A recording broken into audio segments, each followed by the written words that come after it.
Hello, everyone. Thank you for coming out and joining the Neil's Appeal podcast on tonight. We got two special guests tonight that we're going to be interviewing and talking to. They're going to be sharing with us. We got Mr. Christopher and Miss Carmen Edmerson, and we are so thankful for y'all tonight coming out. Y'all got something going on, and y'all said y'all was supposed to kind of be at something, but y'all said yes to us, and I appreciate it because it's something going on right now. Chris, you supposed to be at, but because we friends, you said yes. Longtime friends, and couldn't say no. Didn't want to say no. I know that's right. So I know that's glad right. to be here. Thank you so much. We're gonna give everybody a chance to log on, share to your friends, share to your enemies. I don't know, just share it. We got a good story coming up, and I think it needs to be heard. So we're gonna give everybody a couple of minutes to either join us on Facebook or join us right here on YouTube. Y'all share, let the people know the Neil's Appeal has started, and we waiting on the log on. So we're gonna give everybody a couple of minutes. How was y'all's day today while we wait for these people to join us? Y'all had a pretty good day? It was a pretty good day. It was productive. So yeah, we had a good day. It's hot out there. Yeah. What's out there? Where y'all at, Chris? We are currently in the DFW area, Grand Prairie to be exact. It is. I think we hit 100 today. Quit lying. No, for real. I think we. And the funny thing about it was it's been feeling like spring in July with all the rain and the cooler temps, but that's gone now. Wow. I've been to Texas. That heat in Texas. So, we've lived in Florida all this time. We have humidity and, it's pretty hot in Florida, but it's something about that Texas heat. It's like hot bus heat. Like, how you stand by hot side of bus, they got the motor on running and you feel that hot motor. That's how Texas feel all the time. Even when the wind blow, it's like hot bus motor heat. You know what I'm saying? And it's uncomfortable. I can't get comfortable in it. No one can. However, I spent a little time in South Florida. Okay. In the summertime. And that ain't no punk. That ain't no punk. You came down, when y'all came down to sing at in Jacksonville at side. It was November, so y'all didn't even really experience the heat. Those were the good temps. Yep. We're gonna give a couple more minutes. I'm trying to get my volume right. Let me see something. Oh, that's the brightness. Okay. All right. Couple more minutes and we'll be ready to roll. And please share and like and subscribe to the pod. What did I do? Took it off the screen. Oh, lost it. Okay, there we go. Like and subscribe. That's right, Chris. Please like and subscribe. That's what the girls used to say. No, they're not putting no videos. Yes, they did. Yes. Y'all, where the kids at? They're in their rooms, relaxing. One is supposed to be washing dishes. Hopefully, they got that done. The other is supposed to be folding clothes that they washed. They did their laundry, and we're currently in our son's area. Okay. we booted him out of his place. So okay. Around somewhere. We're going to introduce the kids later on in the show, but let's go ahead on and get started, y'all. So, again, like I said, we have with us Christopher. Chris, I ain't going to keep calling you Christopher. No, you got to call me Christopher. That's the government. You don't want the government. Tonight's episode is truly one of grace beyond what eyes can see, y'all. This is a story of love, faith, fatherhood, and what it means to lead from a place deeper than sight. That's deep. Man. Like Kelly mentioned, our guest is none other than Chris Edmerson and his wife, Carmen. Chris is probably one of the best bassmen I've ever heard utter a bass in my life. I mean, he can't visibly see, but he sure can hear. And it's something that the guys that are actually trying to learn bass can actually learn from Chris. Chris is probably one of the best guys that I've ever run across, Chris. You're good at what you do, Chris. I appreciate you. Appreciate you. Thank you. Yes, he not only hears music, but he hears the rhythm of life. Yeah. The harmony of partnership and the still small voice. Come on, Kelly. God, you better use that notes that has pulled him through fatherhood and marriage. Don't you hear that, Chris?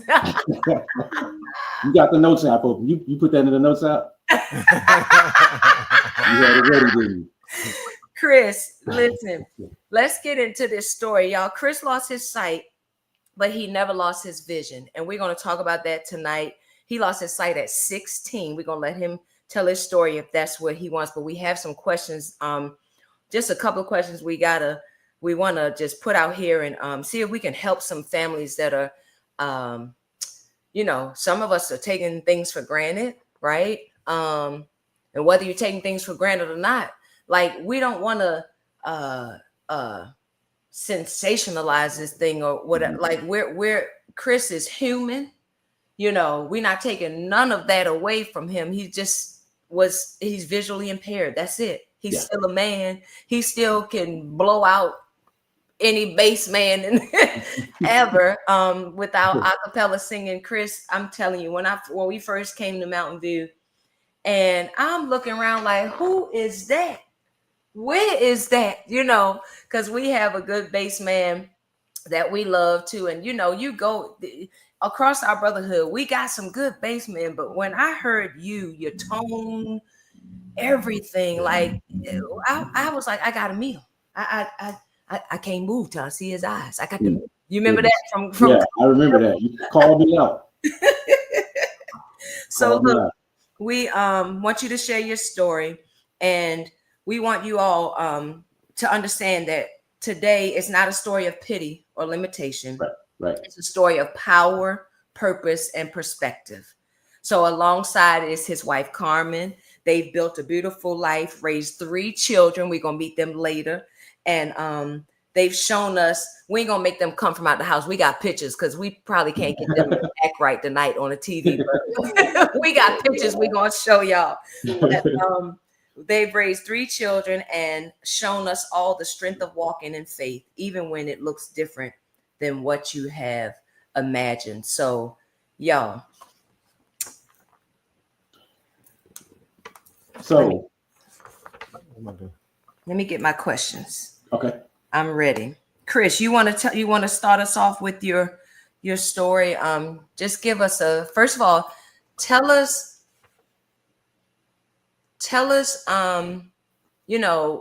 I guess what happened at birth, and then I want you to jump right into you and Carmen. How long y'all been married, and you just take it from there. Go ahead.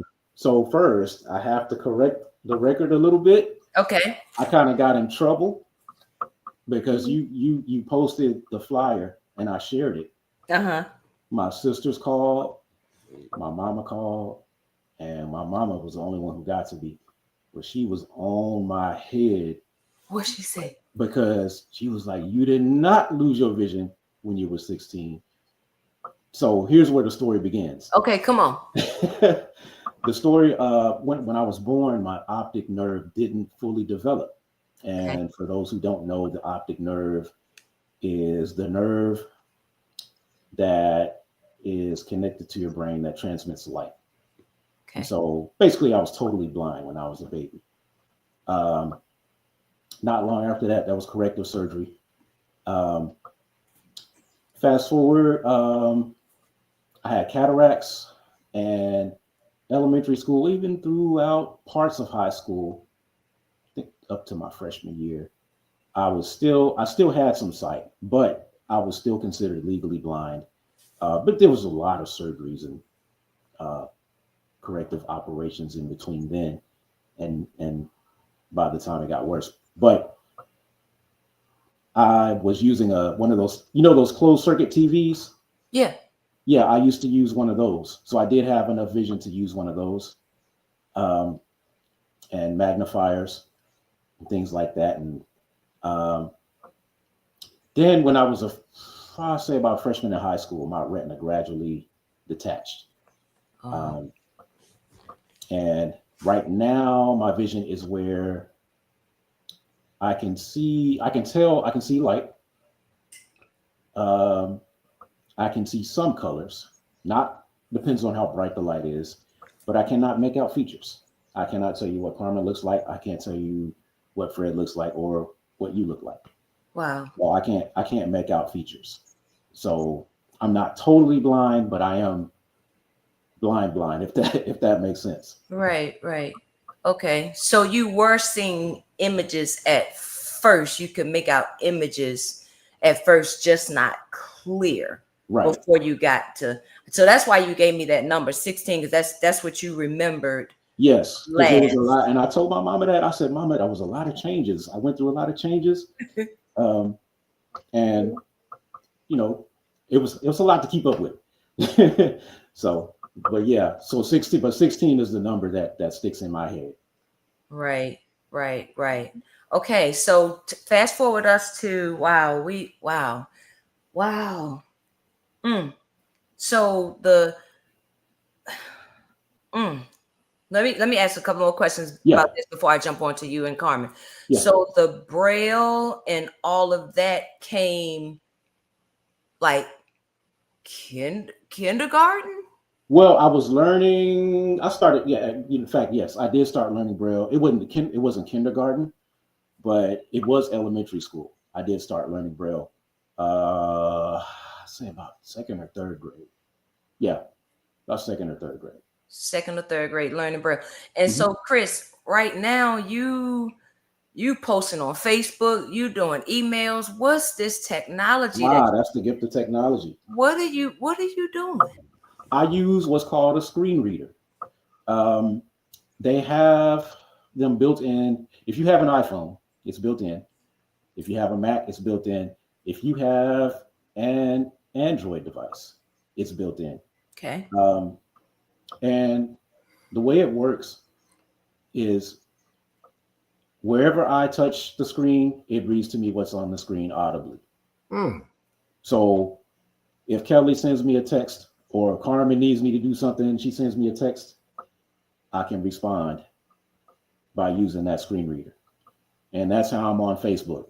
That's how I'm on X, or that's how I'm writing or typing or whatever. Wow. So that's how that works. And it's steadily improving. There was a time when we didn't have options, but now we do. Wow.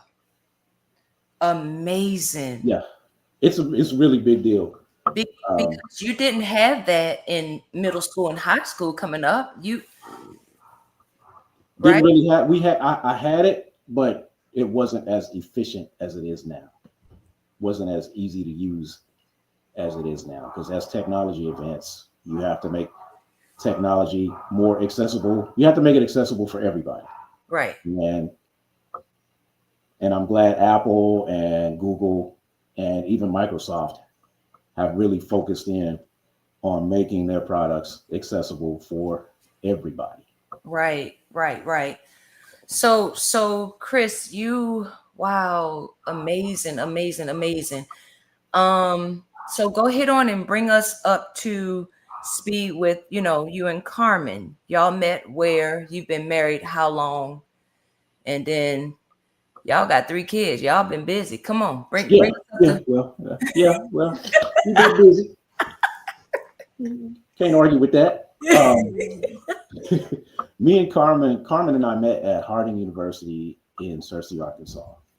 I had transferred from Southwestern Christian College. Shout out to SWCC. Okay. Shout out to SW.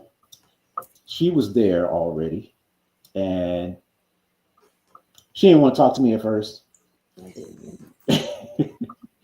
She didn't want to talk to me. One of the things that attracted me to her, though, was she was focused. She seemed like her focus wasn't it had nothing to do with no boys, basically. She wasn't studying no boys. So she was focused. She's trying to get her work done and all that. And of course I wasn't like in a heavy pursuit, but I did want to get to know her. So yeah. Fast forward, I left. Well, she left before I did. She left Harding before I did. She had graduated. I left. Spent a little time in South Florida, as I mentioned before. Wasn't there very long. Came back to Dallas. We kept talking. We started dating right after we left Harding. It was long distance for like a year. We got engaged in 2004, got married in 2005, August 6th to be exact. And August 6th will be our 20th anniversary, Lord willing. Come on, congratulations. Yeah. So Chris, you skipping now. How am I skipping? How you saw Carmen, like y'all were in class, y'all had class together, or we didn't really have class together. We just ran into each other around campus. I'm confused. Yeah. You act like you got to. Chris, you got to break it down Carmen, to us. This is what happened. So when we transferred, me and a group transferred from Southwestern, and I think you were talking to one. You were hanging out with one of the somewhere in the auditorium. Yeah, somewhere in the auditorium, somewhere in the chapel area, and we all met.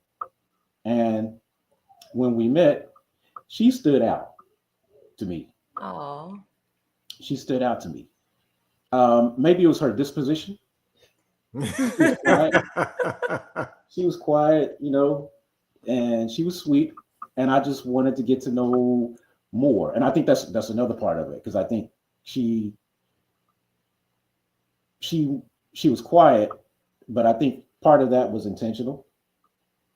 I think part of it was intentional, and that was a challenge for me. I like a challenge. Yeah. So you were challenge. You was pushing up on her, Chris, huh? No, I wasn't pushing up on nobody. No, let's language. He always said he was curious, and I said you're nosy and you're in my business, but he said he was curious. Okay. Some people do confuse nosy with curiosity, but mine was curiosity. That was curiosity. I wanted to know more. I wanted to know, why is she quiet? What's behind this? Because everybody told me she smiled a lot. So I said, okay, I got to find out what's behind the smile. Come on, Chris. Wow. Look at you. He's a smooth operator. He's smiling right now, Chris. We see all 32. All 32. But yeah, I had to find out what was behind her smile. Right. Yes. And she made it difficult, because I'm older than she is. Uh-huh. I'm about 5 years older, because at the time she was like, okay, what's your angle? I think I said several times. What are you talking about here? And so that was part of the challenge, but I didn't give up. I couldn't. I know that's right. And look at y'all now, about to celebrate 20 years. Congratulations. Yes, congratulations. Yes. So Chris, let's hop right on navigating life as a blind husband and father, right? Mm-hmm. So what are some ways you've learned to lead your family with confidence, even without physical sight? How difficult or not difficult has that been for you? Well, let's just keep it a buck. Let's keep it a hundy. It wasn't always with confidence. It's not always with confidence. I've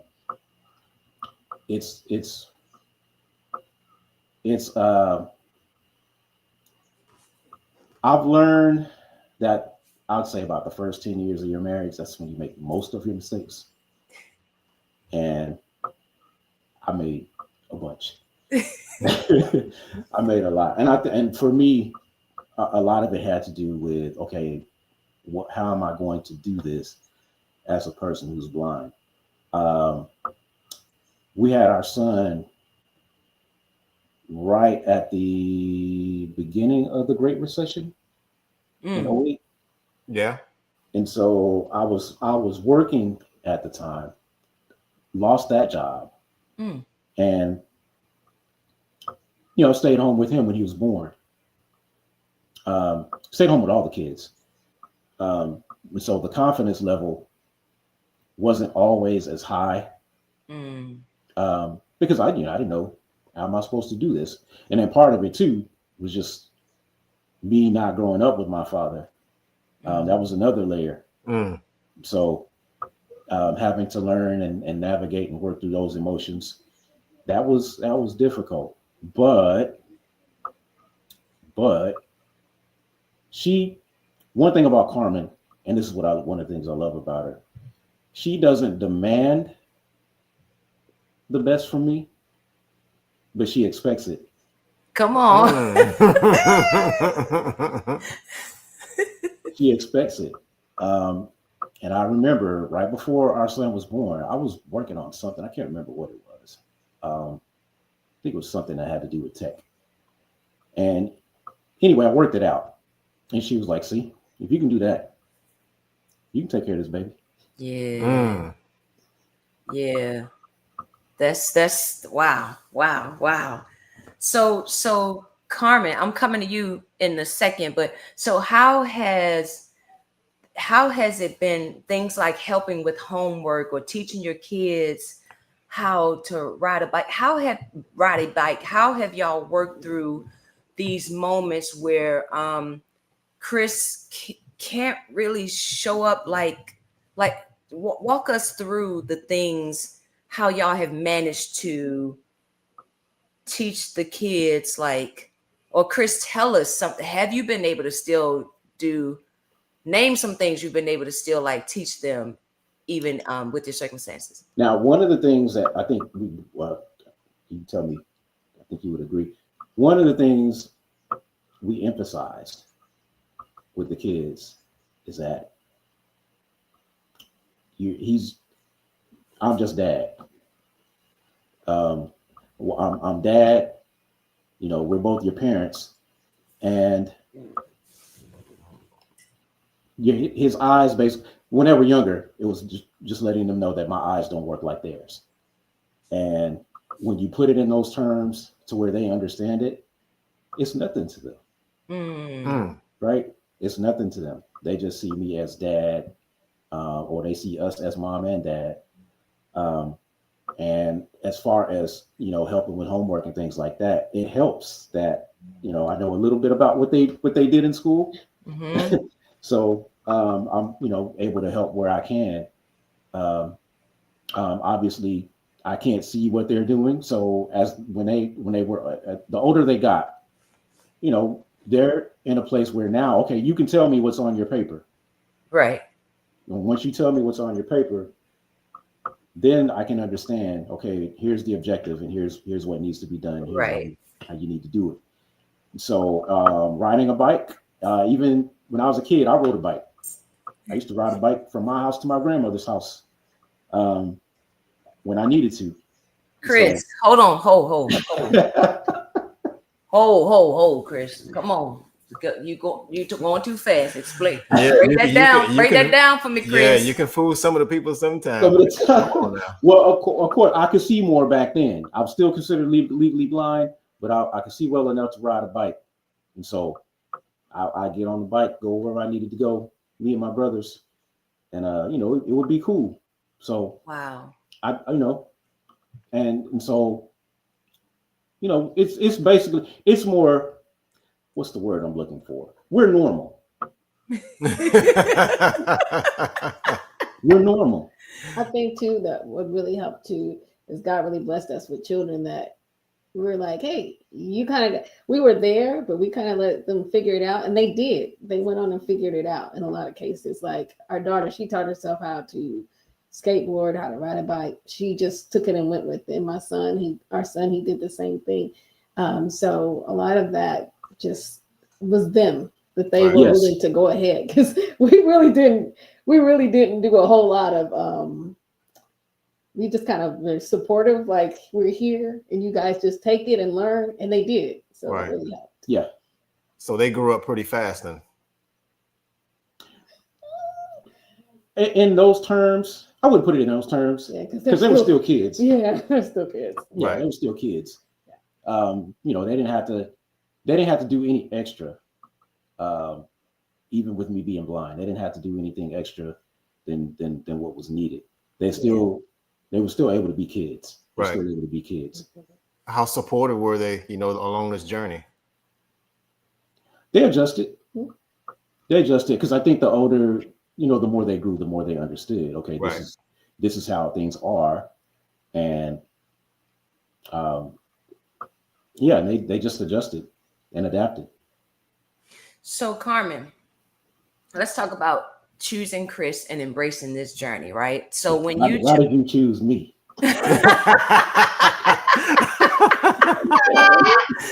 Carmen, this man is funny. So when you chose to marry Chris, right? You weren't just choosing a man, you were also stepping into a life that would look different than most, right? Yeah. We agree, right? Yes. Were you prepared for what that would require of you emotionally, practically, and spiritually? Did you know what it would require emotionally, practically, and spiritually? And what helped you say yes and stay yes? Come on, Carmen. Yes. There go that notes app again.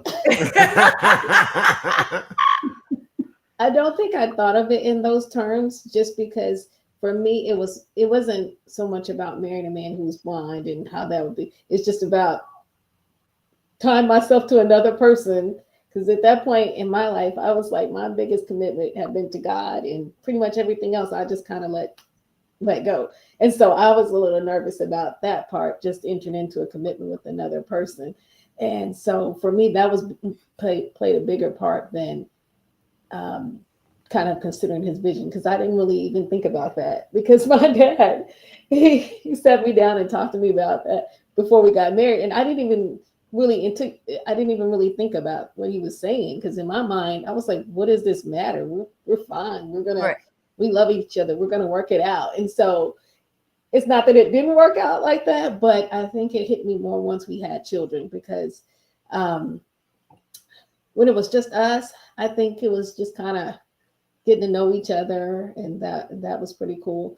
I think things just got a little more challenging once we had children, just because the balance kind of had to change. And some things, I think it was just things couples normally go through. Absolutely. And just the extra layer of he's blind, and just talking about, hey, there's things that you can do, and there's things that I know I'm gonna have to do. And so us just kind of talking about that, because I think that was our biggest thing, is just keeping the communication open, because you know, that really helped. Just, you know, I made sure it was one of my things, that because I do tend to internalize things. So one of the things I had really talked to God about and continuing to work on is to not internalize things and not let it boil over to where I can't talk to Chris about it. And so he was always very good about listening to me and just being there for me. And so that really helped me. That's beautiful. Y'all, that is beautiful. So let's stay on the family. So Carmen, you said your dad, you know, sat you down and was probably like talking to you, like, do you realize? On his knee. He did. What Chris say? He literally sat her on his knee. I was like, what? I mean, my dad's never been like that, so it did surprise me. And I told Chris about it. He's like, oh, okay. Wow, literally sat down. So we understand, you know, every love story has a few outside voices in the background. We know that one of Fred's main thing is keep your folks out your business, right? That's one of his main things. Exactly. Did either of your families have concerns? Carmen, you mentioned your dad, right? About your relationship in the beginning.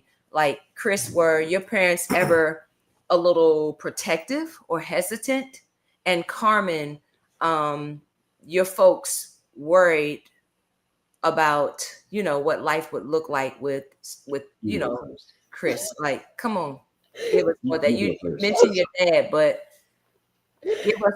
Give us did y'all get, listen, I don't think you should do this. Yeah, you go first. Okay. I mean, hey, hello, we got people that's married now and they say, I don't think you should do this. So I mean, it wouldn't be no different with y'all, but come on, let's hear it. Yes. I'm just laughing because my family was like, wow, he actually wants to marry you. You should go with him. They weren't like asking me any questions. They said he listens to your stories and he seems to really love you and he takes care of you. You should go with him. Because I was like, I don't know. I mean, this is a commitment forever. So I am curious to think what your family thought. Because my family was like, yeah, you should do it. my family was they were supportive. Okay. I think their biggest emphasis was, and you hear it every time. I told y'all my mama was on my head earlier, but she makes it a point. She made it a point to let her know I didn't treat Chris like anybody else. I didn't treat him any different from anybody else. Right. I treated him the same way I treated his brothers and sisters, and da da da da. So Chris isn't any different from anybody else. So she made that known. So it wasn't so much about Carmen as much as it was me, and just emphasizing that, hey, Chris, you gotta be the man, and you gotta lead your family just like any other man. Yep. And Chris, of course, you've had some insecurities along the way. Yes. I'm sure you've lost your job, I believe, twice. More than twice. Yeah, I can't even count. Chris, that's not funny. What are you doing? It's not, but here's the unemployment among people with disabilities is, I think I read a stat that it was around 70%. And a lot of it has to do with, some of it's ignorance, but then some of it is just willful ignorance. Right. Companies don't want to accommodate. And if they do accommodate, they think it's going to cost a lot of money. Right. Right. But what they don't know, and most companies do know this, they should know it, you can write off those accommodations, no matter how much they are. So yeah, a lot of it is just ignorance, and a lot of it is just willful ignorance. So there are some insecurities. Like one of my biggest fears, even now, is not being able to take care of my family. Now, let me preface that. Taking care of your family, and she had to remind me of this, taking care of your family isn't just monetary. Right. It's not just monetary. God gave you other responsibilities. You have to protect. You also have to present. Right. I have to present her. I have to present Carmen. And so that means I have to make some sacrifices. We both have to make sacrifices, but I have to sometimes step back and accept, hey, this is where I am, job or no job, and I have to do it. And that's one of the mistakes that I was referring to. Because sometimes as men, we let our insecurities get in the way. Yeah. We do. So you really have to have a solid, strong connection with God, because that's how you're reminded of who you are, whose you are, the tools he gave you, and just reminding me that, hey, you have a family to take care of. Even if you're not bringing any money in right now, there's other stuff you can do. Yep. Right. Yep.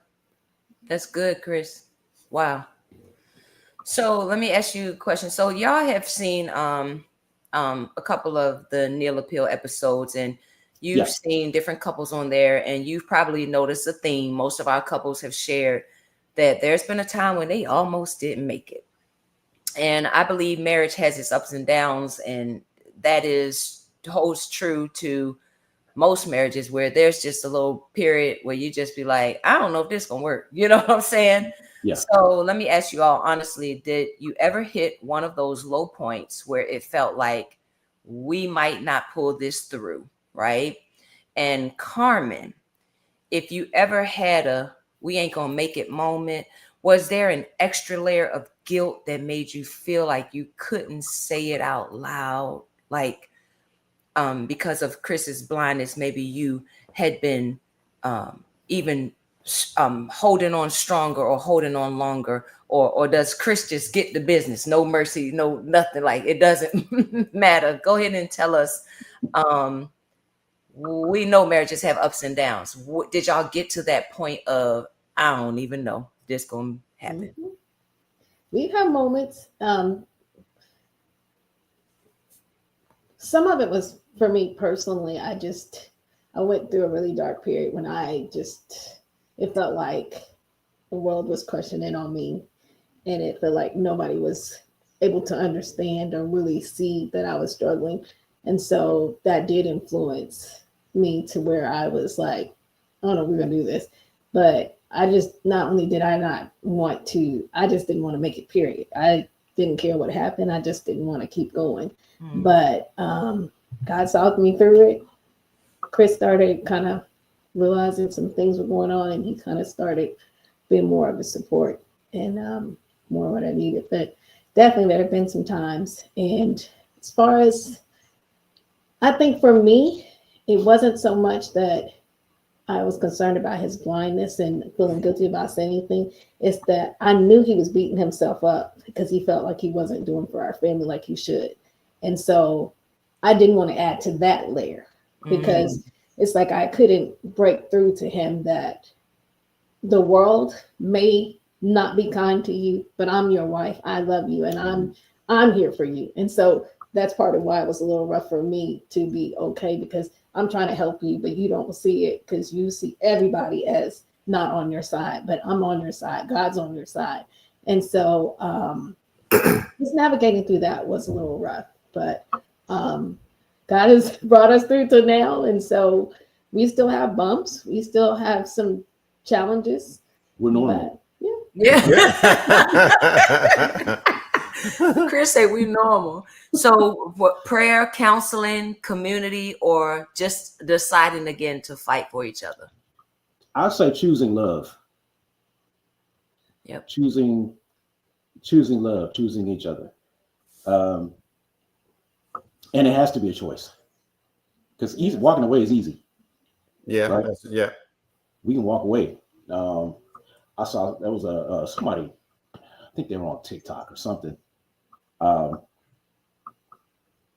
They basically said they got a divorce, and they referred to their divorce as a graduation. Wow. Oh, wow. Like, that is weird. Right. Like that's just, I get it. Times get hard. I get it, but to be so casual with something you committed to, Right. Wow. to something God designed. Right. And so, and that's not to say that those feelings aren't there. They are.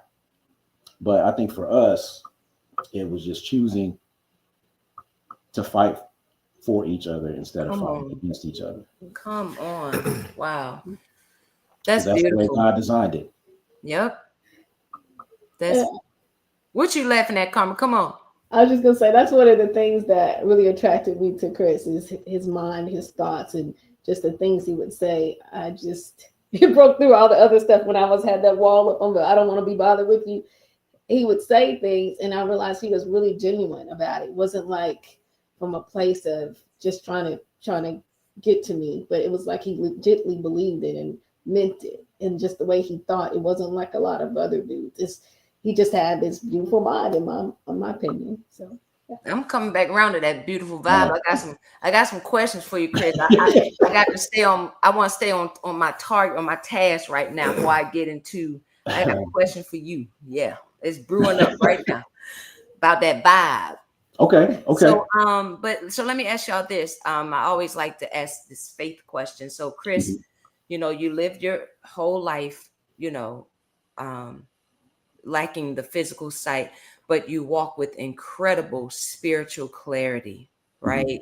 You're telling us right now you've had your moments, but we can't tell. Of course, we always put on the coat and come outside. You know what I'm saying? We don't see what's underneath the coat, right? And so how has your faith shaped the way you see the world? Carmen mentioned just a minute ago, you feel like it's, me against the world sometimes, and how do you stay anchored when life feels uncertain? How are you staying anchored? And don't give me just the broad 30,000 foot God.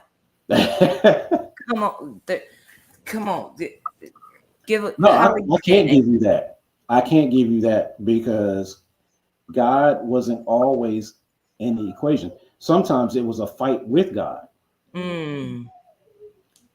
God, why is this happening to me? Why am I the one carrying this?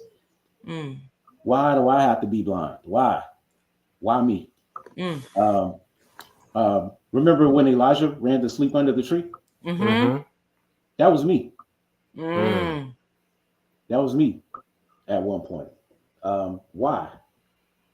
If the tree falls, let it fall. I'm tired. I'm done. But I guess for me, as God did with Elijah, he kept feeding him. He made sure he had food. Hey, you're going to need this food. You're going to need this food for strength to keep going. You're going to need this water to keep going. And I would say God gave me different things in my life. My family. That's one of the things that keeps me going. Yes, I beat myself up sometimes, and I'm a work in progress. I'm working on that. But I think it's when we do that, and I'm trying to be better about that. But that's what keeps me going. Right. He feeds me. He feeds me different situations, or it could be through something Carmen said, through maybe or one of the kids. When our middle child, she's like the counselor of the crew. She's the therapist of the crew, and so she may say something that's like makes me like, okay, I can do this. So God keeps feeding me in various ways. And Jonah was under that tree. Remember when he had the shade? Jonah was trying to die. He wanted to die so bad. Yeah. And God had that shade, right? It's just preserving them. We don't even be knowing sometimes. Boy, let me tell you, don't get me started, man. No, get started. Yeah. This is your story, Chris. This is your story. So, Carmen, what role has faith played in your journey as Chris's wife and partner, especially when life doesn't always look like the way you imagined it would be? Don't give me the big. Give me go. Get all the way down to the. I mean, it really hit me that scripture says, as long as you have faith, even a small mustard seed of faith. Because there was times I fought with God, argued about it, and just didn't want to continue. But God seems fit to still continue to have me here. And there was a point when I was really not feeling like being here on the earth. And somebody close to us passed. And they were my same age, we're a month apart. And it just hit me. I'm like, why him? Why not me? Why him?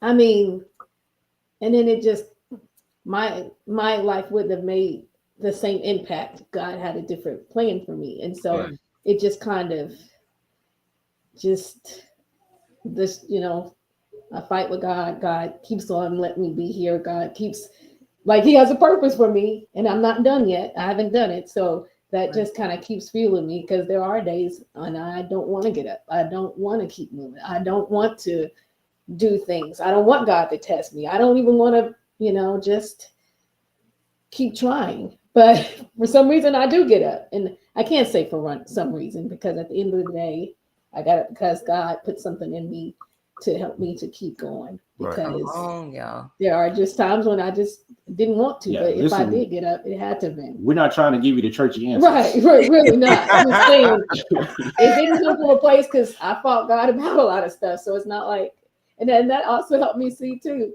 if you have the power to fight God, actively work. Because there are several occasions when I have tried to make God do what I wanted. Right. And it didn't work. But I said, you think about that. You have the strength to try to fight God. You got strength. You got just a need lot to put it in the right direction. So that's kind of what helped me. Ooh, that's a word right there. Yeah, that is the fact that you have the Carmen. audacity to do that. I think God holds, he holds a special place in his heart for you. The fact that you actually, question him about stuff or what have you. So it's easier to point to anybody or anything, for an excuse in or out of a situation, what have you. So, but you question him, you ask him, you know what I'm saying? So you had a I don't know, it was big, a big whatever. And I think if you're gonna have questions like that, you go to God. That's right. That's right. You go to God when you have questions like that, because that's where the answer is. Not questioning his nature, but we're just asking questions. You know what I'm saying? I just want to know. I just want to know, right? Because we don't know. Yeah. And I think that's okay. And I think, lamenting is okay. Martha did it. Had you come, he wants us to be honest. Had you come, he would still be alive. But whatever you say, I know your God. It's the faith. It's the way that we do it. You know what I'm saying? So asking the questions, but understanding we're still asking in faith, Yeah. And at the same token, what I'm saying, God don't answer none of whatever we do. He allows you to go through whatever you go through, because whatever answer he gives you, we're not going to understand it anyways. Come on. He allowed blindness. I have to accept that. He allowed it. Right. He allows cancer. He allows just whatever you're going through. Right. He allowed it. I think one of the ways I looked at it is the way Job was considered. Yep. He was considered. Yep. And so whatever you're going through, perhaps God considered you. Yeah. Wow. That part. To go through that part. Yep. Consider him because you can't touch him. Right. Right. You can't touch him. Wow. Yeah. So let's jump on the kids right quick. I want to I want to pull these pictures. Well, I got to talk about them. Don't play. So let's see here. So this is the kids when they were how old, Carmen? Ooh, that's an ILT when the girls where were we at then? Either Wood or West, I don't remember. So they had to be elementary? Elementary. Just to our viewers, these kids don't look like this no more. I just want to No, they don't. No, I'm just starting right here. They have 3 beautiful children. Your son's name in the middle, Carmen, is Kaylin. And the daughter to the left? The one with the glasses is Kaya, and then Callie's on the other side. All right. Now, so this is where they are now. Grown. Time to put them out. They gotta go. Chris say they gotta go. They are grown. Y'all have a beautiful family. Carmen, look at you. That smile, Carmen, keep having, boy. She looks like she just loving life and just as happy as can be. I didn't realize that. Sorry. So these are their kids. And then Chris, I just wanted to put this one up here because your son, he catching you. I think he might have passed me a little bit. He is wow. We still get these hands though if I got to. He's a good kid, but do what I got to do. I hear you, bro. Chris. Wax on, wax off, right, Chris? Chris. Yes, sir. This y'all look so they kind of morph because sometimes I look at them, they look like Carmen. Sometimes I look at them, they look like you. But then you and Carmen look alike, so they look like both of y'all. So it's been like crazy. But yeah, Kaylin is a yellow meat. He's catching you. Y'all stand alike. Y'all look at that. Look at that. Yeah. So Carmen, tell us again their names again. So we got Kaylin's the oldest. Then Kaya, and then Callie's our youngest. Right. Okay. And so my question on raising children together, Now, you both went on to have these 3 beautiful children. Was there ever a concern or fear that one of them might also be born blind? And how did you handle that possibility? So when my mama got on my head today, she reminded me that I think there was some genetic counseling that we had done when I was a kid. And it was determined that it was a possibility that one of them could be blind, or all of them could be blind. God didn't put that in our story, but they do wear glasses. But I think there was always a fear of mine, even though she reminded me, I didn't know it at the time, but she reminded me of that today. But there was still a fear, or some thought. Okay, well, what if they're blind? Yeah. How am I going to help them get through that? And how is Carmen going to adjust to that? Yeah. So it was a thought in my mind. And I'm not going to tell you that, we're just going to trust God and no, it wasn't there. Right. So it was a thought. Go ahead. I was just going to say, I think for me, I didn't, I knew it was a possibility, and pretty much everyone in my family wears glasses too. So I just had in my mind it could be possible, but I just didn't let myself worry about it, because I tried to take an attitude of not taking on anything until I have to deal with it. And so in that case, if we didn't have to cross the bridge, I wasn't going to make a plan for it yet. Yes, look at y'all. Come on, y'all. All right, so we coming down to a close. I got to get to the chat, and y'all got a lot of support in the chat, but I got to come. What you say, Chris? I say good. Wait, good. We coming to the close or good? No. This is good. This is good. Okay. I gotta ask, Chris. So, do you ever watch movies or shows, and what does that experience look or sound like for you? I'm glad you asked that question, because growing up watching movies and things like that, it was there. But I kind of had to read into the story and do some research on my spare time to find out what was going on. Okay. But here's what's really cool. There is, if you have Netflix or Disney Plus, Hulu, or any of the streaming platforms, there's a setting called audio description. It's supposed to be on just regular TV, but a lot of the shows don't include it. Right. They're supposed to by law, but they don't. I guess it's not being enforced. But anyway, there's a setting. If you go to your audio settings, you can set it to audio description. It might say English AD. And what that does is there's a track in the background that describes what's going on throughout the movie or the TV show. Like if there's a dead scene, it'll describe what's going on, or someone in the track is describing the facial expressions or fight scenes or the scenery. And so we watch movies. We all, as a family, we sit down and we watch movies, and we'll check to see if the movie includes audio description. We'll turn it on, and we all enjoy the movie. Carmen uses it even when I'm not there. The kids don't like it, but they've gotten used to it. Right. They've gotten used to it. So to everybody in the chat, if you want to have a movie night at your church or wherever you're at, try it out. You can turn it on and turn it off, but you may find that the track might describe something you didn't notice. Yeah, look at that. So Chris, did you? How about the Ray movie? Did you ever? Yeah. The Ray movie, right? Yeah. So you know where I'm going with this, right? I think I know. So I watched the Ray movie, Ray Charles. For those of y'all who don't know what I'm talking about, when I say Ray, I'm talking about Ray Charles. I watched that Ray Charles movie. One of my favorite movies. But there was, we know that was dramatized, of course, right?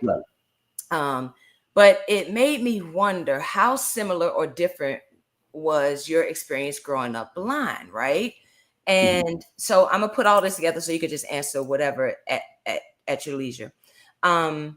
there's this scene where Ray was frying that chicken.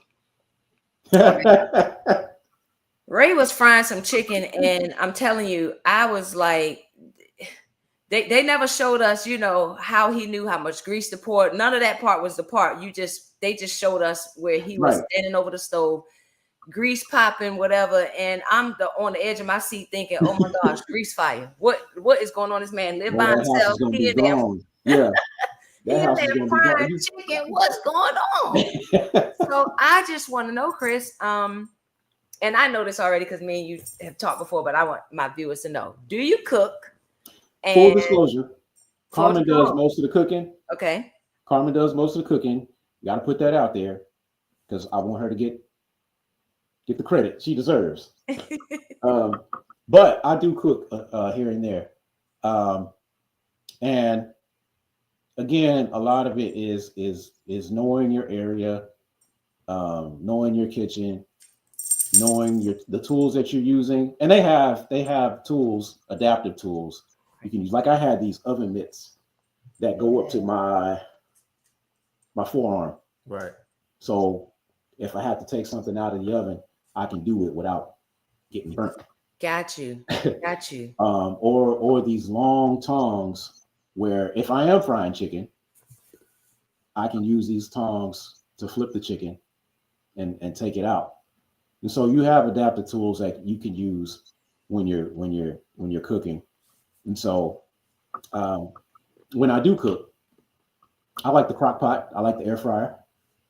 I don't fry a lot, largely because we don't do that a lot because of that, just health reasons. Just don't do that. But when we do, those tools are available. Yeah. I do the frying. Carmen doesn't really care about the frying. Yeah, and one time Carmen was at work and you were cooking. I remember talking to you one time and you were telling about this dish. And remember when I had my Neil Appeal show and I cook all that food and you was like, I'm gonna try that one day. I was like, you gonna try what? You know, African stew. That's what I did. You did the what? I did the African stew. You was telling me about that. Yeah. I did that. I love it. So there's this other part that Ray had in this movie where he would feel the woman's wrist. Give me a wrist, Carmen. Decide if she was pretty or not, right? So she's bad. Which was hilarious. It was wild and hilarious, but yet kind of shallow of Ray. So tell me, like basically he was saying if her wrist had extra meat or whatever, Ray be like, nope, that's not the one, you know, nope. So let's be real. And Chris wasn't no punk, but for Carmen, Chris had girlfriends now. Like, so Chris wasn't no punk about it. Brothers and sisters of the church, I have sinned. I have sinned. Chris, tell us, clearly you're not going around doing the wrist feel like Ray Charles. No, I've never. Tell us what's your indicator that had you know, knowing you had a good catch on your hands. How'd you I'm about to give you a cheat code. So brothers, if you're listening, I'm about to give you a cheat code. So here, y'all ready? Here you go. I believe God gave me a superpower. The superpower was merely getting to know people, getting to know women, who they are. Right? Getting to know people, getting to know those women for who they are, finding out what their likes are, what makes them happy. What's your favorite color? Give me something about yourself that you want people to know. Did I say all that? I said all that. I said all that. So yeah, I shared this reel, because people be joking about Stevie Wonder seeing, and he addressed it. And he was talking about people being, telling me I'm able to see, but he said one of the things he said he can't see, but what he can see and what he enjoys seeing is seeing people in the spirit of them. Seeing people in the spirit of them. And everybody God gave everyone this superpower. Yep. Not everyone activates it. Yep. Obviously, Stevie mastered it in a lot of ways through his music, but that was my cheat code, and I think it worked because in the end, that's all we want, right? That's what we want. We want people to see us for who we are. Yep. And if I can give you that, she gonna think about me. Probably wasn't gonna get with me, but she had a man. She was gonna think about me. Chris, you funny. And I try to tell my son, because my Kalen, he's talking about girls. He's interested, 17, and I tell him that just get to know her, get to know her for who she is. That's it. Right. So you brought up music, Chris. You segueing right on to where I need to go, because I see in the chat some people saying, "Yeah, number one bass man" and all that type of stuff. So, have you ever heard anyone call you the blind bass man, and would that offend you? If so, or is that something you'd wear as a badge of honor? Because I'm telling you, them notes you be them notes you be finding and putting places and making it the 5th and 6th note of a harmony. Listen, yeah, I don't know if that has anything to do with being blind, because we kind of grew up on music, me and my family. Say that beginning part again, Chris. I'm sorry. Oh, I was just saying, I don't know if I would attribute that to being blind as much as it was just growing up around music, because me and my family, we grew up around music. Yeah. Singing, me, my brothers, sisters, cousins. We just grew up singing. I don't know that it would offend me, but on the other side of that, I'm not one who tries to highlight blindness or wear my blindness on my sleeve. Right. So, either or. Whatever.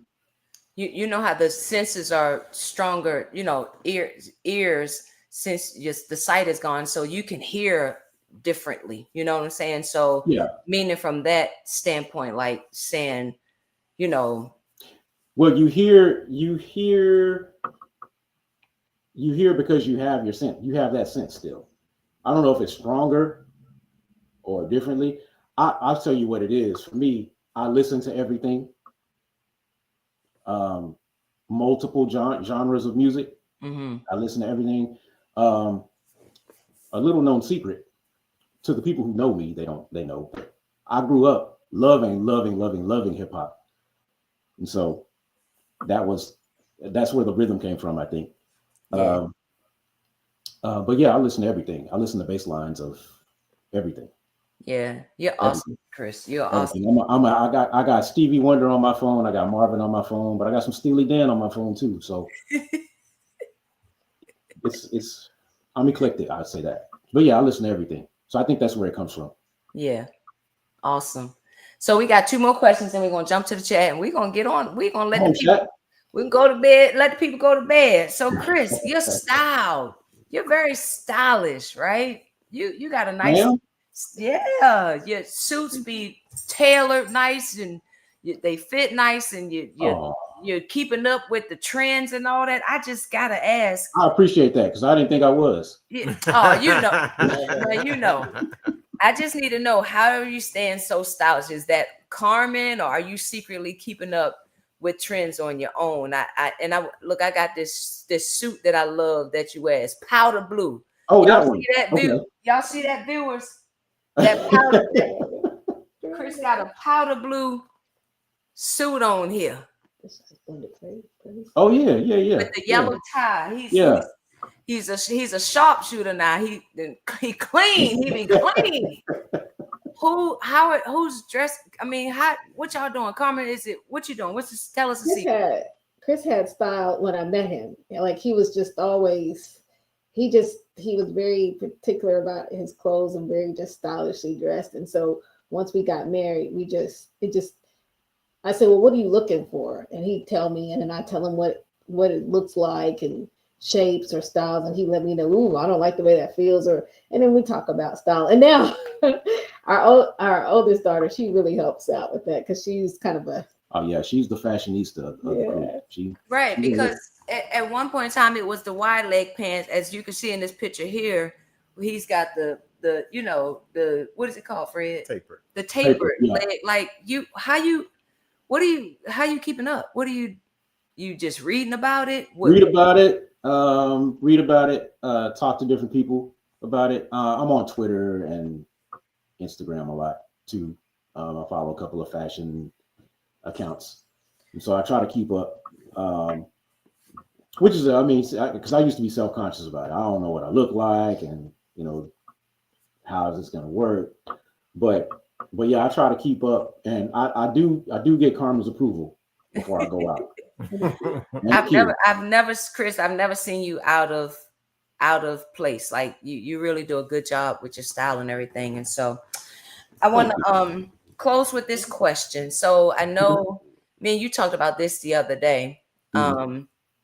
The Elon Musk with that Neuralink chip thing, right? Yeah. So I just want to know, there's been a lot of buzz about Elon developing this brain chip that could possibly restore sight in, the blind. And I'm just curious, does that spark any hope or curiosity for you? Is there even a slight urge to try something like that? Or have you fully come to peace with the way God designed you? I don't know. I don't know if I've really entertained it, to be honest. And I really have accepted where God has me, even with my insecurities, even with the days where I don't feel right. I really am in a good place with what God is. Like I told you, being able to see people for who they are, that's a superpower. Yeah. I think that's really a gift that God gave me. And that gives me, I really believe God gave me the ability to find the best in people. Yeah, that's good, Chris. That's good. Because if that ever changed, I don't know that I would see people the same way. Right. And that's the one thing about Chris too, that when we got married, we moved out to Arizona and we didn't know anyone out there. Arizona. And we just wanted to try something different. We got married and simultaneously moved to Phoenix. Yeah. So. And so we went out there and we went to this kind of an older congregation, but it was a little bit kind of mixed. But it just amazed me that whether they were 10, 20 years older than me, the teenagers or younger, Chris could talk to anybody. And I'm like, I'm a speech pathologist and I don't talk to people that easily, but he could sit and conversate, and it just, I'm not saying it was easy, but he made it look easy because he could talk to anybody of any age and just relate. And I thought that was pretty amazing. Yeah. Arizona, that's where Diamond and Joshua are now, right? Yes, that's where they are. Chris, don't nobody just move to Arizona. People get sent to Arizona. You done got in the car and moved and drove to Arizona? Drove.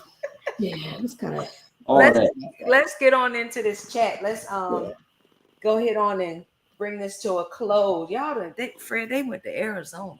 Like people say, we're going to Disney, we're going to Orlando to Disney. They got in the car and went to Arizona and lived there. No offense to my Arizona people. I'm just messing with Chris and stuff right now. Let's jump in this chat right quick. We got Denise James watching. Oh yeah, Denise loves you. She came down for the y'all got a music something that she came down to that Justin does down there. The National Acapella Music Workshop. Yeah. So Danielle Dockery, you know her crazy self. Yeah, I know her. Danielle says best bass in all caps. Thank you. Danielle, let me see. Jason Mills. Hey, Jason, one of the best singers in the DFW. Danielle Dockery. Jason Mills. Yeah, thanks, Jason. My oldest son's optic nerve didn't develop in. What did that say? Don, what did it say? I don't know what that is. In his left eye. Okay. So she was just saying, wow, I didn't know that, Dawn. Wow. We got Jonathan Evans watching. Hey, Jonathan. What's up, brother? Yeah, Stephanie Booker Wilson. She always supporting. Tracy Jefferson, always. Technology is continuing to advance to meet the needs of everyone. That is awesome. It is. It's a beautiful thing. We got Tuck watching. Hey, Tuck, my brother and sweet sister. That's from Stephanie. Y'all don't even understand. Chris moves around campuses just like we do. I'm a witness. That's what Stephanie said. She's right. Let's see. We got this people tagging. I know that's right. Y'all better tag. Beverly, just tag, like and subscribe. Yes, that part too. Make sure they do that. Hey, Sister Skinner, thank you for watching. She said, good evening, family. We got Andy Knight watching. Annie Knight watching. I thought that was Annie. Latavian says, hey, y'all. Aunt Minnie says, I can really understand what Chris is going through and have gone through. I also have an eye disease from birth. My mother has a strand. My parents have 15 children. 7 has the disease and 8 do not. Wow. And I was one of the 7 that had it. But you learn to cope with it. So I thank you so much for sharing. Wow. Thank you. Wow. Thank you. That is so true, Chris. I don't know what Tracy's talking about here, but let me see if we can get the context. That is so true, Chris. Companies are not educated on how to accommodate people with disabilities. Right. Absolutely. Schools aren't educated. They should know better. Hey, Tiff. We got Tiffany Tunsil watching. Hey, Tiffany. Hey, Tiff. We got Andrea Henderson Thomas is watching. Hey, Andrea. God created us and knows our struggles. This from Sister Beverly Skinner. He understands our human emotions. I know that's right. Hey, Sister Lisa Willis, how you doing? Lisa Willis. Yes. We got Chaz. Hey, Chaz. Tiffany Tunsil says, see people in the spirit of them. That is powerful. Hey, Ambi, thanks for watching. Yes, it's his signature suit. She must be talking about that powder blue I posted. I call it powder blue. Powder blue. Ambi says this was great. And then we got people giving shout outs for Chris, you being the best bass man. Chris, let me tell you something. Your ear is ridiculous. Let me come to the chat over here. Here we got Winokia Jared. Oh yeah, Winokia. What's up, Noke? Hey, Noke. She says amen. And then we got Charlotte Battle. We know who that is. Thank you for sharing your love story. Y'all, thank y'all for watching. Y'all be coming out every time and supporting these families. You get on here and these people be talking and they be sharing with us and they be telling us stuff. Some vulnerable, tough conversations. Yes. And y'all, I'm so thankful for y'all. And this is a safe space. And I'm just grateful for this opportunity to be able to hear, you all share out. It's been helpful. I've been getting like text messages and things about, stuff we talking about is, either taboo or just not giving space in the church, and just thanking, my guests for coming out. And Chris, this was a lot. Like, I mean, I know you're normal. But you still, this was a lot. And I appreciate y'all. Carmen, thank you. Thank you so much. I appreciate it. Y'all shared some deep stuff that we all go through, ups, downs, depression, anxiety. Like, yes, all of it. This is real. This is real life stuff. And so I just want to thank y'all. The Neil appeal for the evening. What are we leaving my guests with for the Neil appeal? What are we appealing to our viewers tonight that y'all think would be a good takeaway for them to ponder on all week? Or if you're married or you aspire or you're seeking to get married, for better or worse means what it means. It's not an option. It's not a choice. It's not something you can just turn on and turn off. When you make that promise, that's what it is. And that's why I was talking about us choosing love again and again and again. And so even if you're not married, choose love, choose to work it out, choose to work it out. Wow. Because a relationship with your brother and sister is worth fighting for. Come on. Right. Come on. God put us here to be community, and let's try to keep it that way. Let's Chris, I didn't know you was a preacher too. I'm not. I'm not. You got a word of me. That's every word. I'm not. Carmen say, now hold on now. I ain't signed up for that. So as Helen Keller said, the only thing worse than being blind is having sight but no vision. Y'all know Helen Keller was blind. Yes. But today, Chris has reminded us that vision has nothing to do with eyesight and everything to do with faith. You are literally walking by faith, not by sight.